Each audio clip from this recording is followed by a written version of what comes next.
আসসালামু আলাইকুম। দিলুস কিচেন থেকে আজ আমি একটি দারুণ মজার মিষ্টি নিয়ে এসেছি।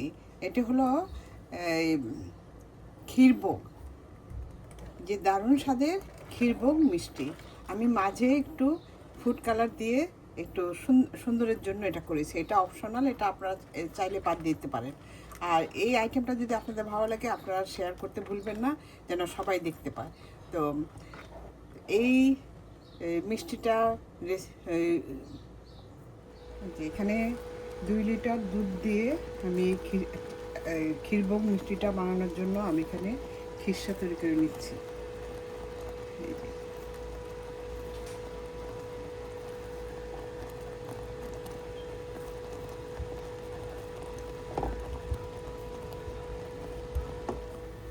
এই যে আমার ক্ষীরভোগ মিষ্টির জন্য ক্ষীরটা হয়ে গেছে।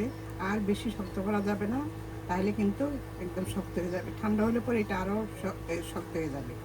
এই ঠিক আটা ময়দার ডো যেভাবে করি পরোটা রুটি বানানোর জন্য, ঠিক সেরকম করতে হবে। এই যে আমারটা হয়ে গেছে, এই যে দেখুন। আমি এখন চুলাটা নিভিয়ে দিচ্ছি। এই যে আমার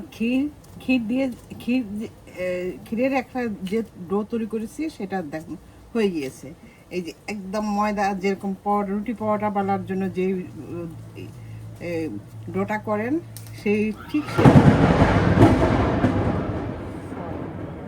যেই বিরাট এক বিদ্যুৎ চমকালো, আমি ভয় পেয়ে গেছিলাম। এই যে দেখুন দেখতে কতটা মসৃণ এবং কতটা সুন্দর। এই যদি মনে করেন যে একটু শক্ত হয়ে গিয়েছে, তাহলে একটু হাতের মধ্যে একটু সামান্য পানির মধ্যে হাতটা চুবিয়ে ঠিক এটাকে এভাবে ভালোভাবে এটাকে মথে নেবেন। এই যে দেখুন আমার ডোটা, এই যে দেখুন। এখন আমি পরিমাণ মতো ডো নিয়ে আমি এটাকে মিষ্টিটার উপরে কভার করে দিব।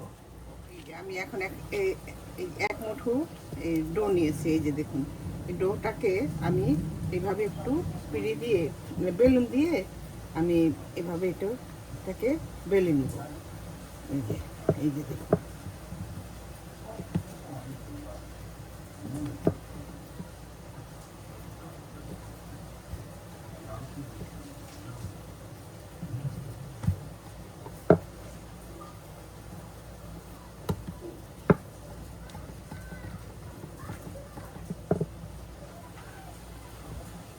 এখন একটা আমার এই যে বানানো মিষ্টি নিয়ে এভাবে মিষ্টিটা এটার উপরে বিছিয়ে দিব। বিছিয়ে দিয়ে তারপরে এই যে দেখুন এভাবে মুখটাকে আমি সিলগালা করে লাগিয়ে দেব।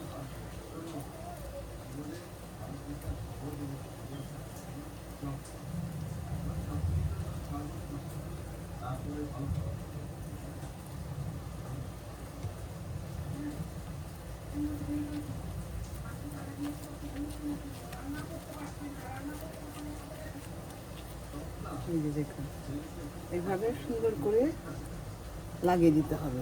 যদি মনে করেন যে কোনো জায়গায় একটু কম হয়ে গেছে, তখন একটু এভাবে নিয়ে তারপরে এটা বসিয়ে দেবেন। এটা আপনারা নিজেরা যখন বানাবেন তখন নিজেরাই বুঝতে পারবেন যে কি করতে হবে। দেখুন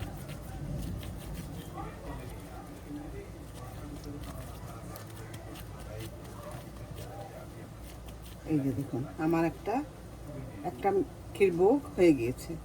এই একই সিস্টেমে আমি আরেকটা বানিয়ে আপনাদেরকে দেখাচ্ছি। এটা কিন্তু খুব বেশি পাতলা করবেন না, কারণ তাহলে ক্ষীরভোগটা খেতে ভালো লাগবে না। এই যে এরকম পুরো করবেন। এখন আমি এই আরেকটা করে দেখাচ্ছি। এই যে এইভাবে আরেকটা বসিয়ে দিলাম, দিয়ে এখন আমি এটাকে এভাবে মুড়িয়ে দেবো। এই যে দেখুন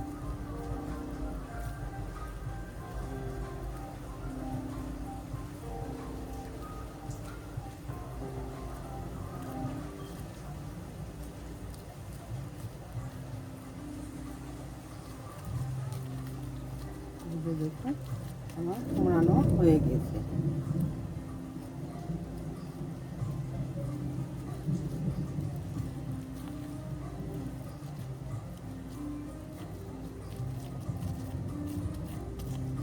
দেখুন আমার আরেকটা হয়ে গেছে। এখন এর একই সিস্টেমে আমি সবগুলি বানিয়ে আমি নর্মাল ফ্রিজে 1 ঘন্টার জন্য রেখে দিব, তাহলে এটা একটু সুন্দরভাবে সেট হবে এবং এটা কাটতে সুবিধা হবে। সবগুলি মিষ্টি এই ক্ষীর দিয়ে এটা মোড়ানো হয়েছে। এখন এগুলি আমি কেটে নিব।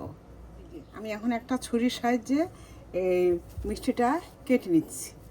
এই যে প্রথম এই সাইডটা আমি একটু হালকা কেটে নিব। তারপর এই যে আমি একটা মিষ্টিকে চারটা ভাগ করব।